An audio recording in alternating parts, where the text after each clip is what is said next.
Hi there. I wanted to talk today about some strategies for dealing with stress in the workplace, particularly if that workplace is a high pressure environment, as I know many of you watching this video will be working in. I think it's worth talking a little bit about how stress, at least a small amount of stress, can be a good thing, at least initially, in a workplace. That adrenaline rush that can get us going, can get us fired up, can make us work to our best, maybe towards our peak performance. But there's no question that that adrenaline, that high stress, at some point will become harmful, where we're no longer making good decisions, where we're feeling uncomfortable, maybe getting distressed about a situation and not thinking properly, and certainly maybe not being the best leader that we could be. So what we need to do in this situation, I guess, is push down the adrenaline, push back along that way where we can maybe work on the parasympathetic nervous system instead. That's the part of the body that basically calms things down, which settles us down, which slows our heart rate down, and perhaps get us into that zone where we're thinking more clearly and we're performing in a much better, clear manner. So the techniques I'm going to talk about just now are based on visualization. The first two techniques combine visualization with some breathing techniques.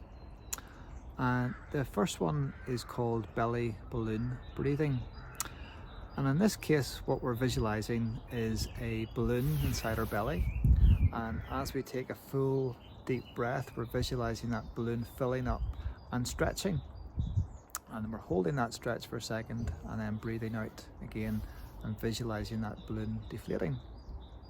So we're going to take 5 or 6 full deep breaths as we visualize and hopefully feel that stretch in our belly. Now that isn't just some quirky tool to use, it's based on some good physiology as well, where that stretch can stimulate the parasympathetic nervous system that I mentioned and help to soothe and calm things down. The next visualizing technique again combines with breathing, and it's called box breathing. In this case, what we're visualizing is the side of a square-sided box, and we're going to visualize us tracing along the edge of that box and counting to 4 each time as we breathe. So we're going to start at the top of this box. We're going to breathe in for 4, count to 4, and hold for 4 down the side. Breathe out for 4 along the bottom, and hold for 4 along the side, back to where we started.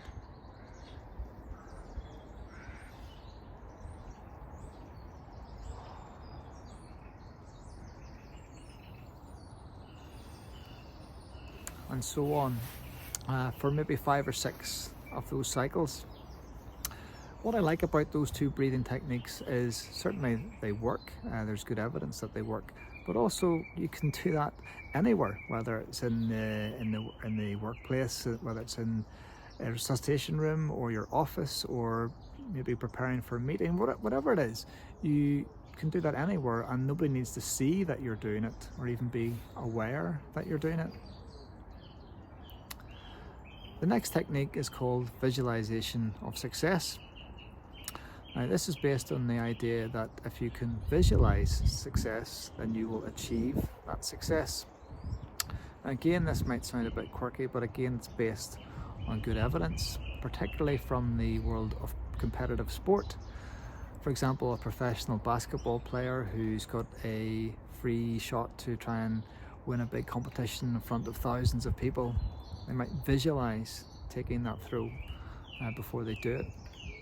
Maybe also a professional golfer on the 18th hole approaching the green in a major competition. And they can push out that stress by visualizing what the next shot looks like. So what does that idea of visualizing success look like though in a high stakes workplace? Well, an example might be if I'm working in A&E and I'm looking after a patient in the resuscitation room who's having a heart attack, certainly a high pressure situation, a high stakes situation. I'll try and visualize what success looks like, maybe 10-15 minutes from where I am just now, where the patient's had all the treatment they need, they're feeling better, they're looking better, their numbers are getting better. So I'm visualizing that success in terms of outcome, but also I'm going to try and visualize what's being said, what other people are saying, what I'm hearing, what I'm feeling about that success, and trying to just get a very clear idea of what that vision looks like. There's two benefits to that vision of success.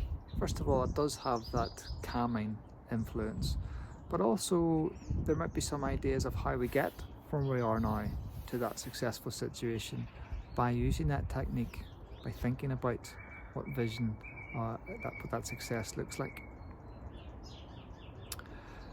You can find out an awful lot more about visualization as a technique for reducing stress online, and maybe this has piqued your interest to go and do just that.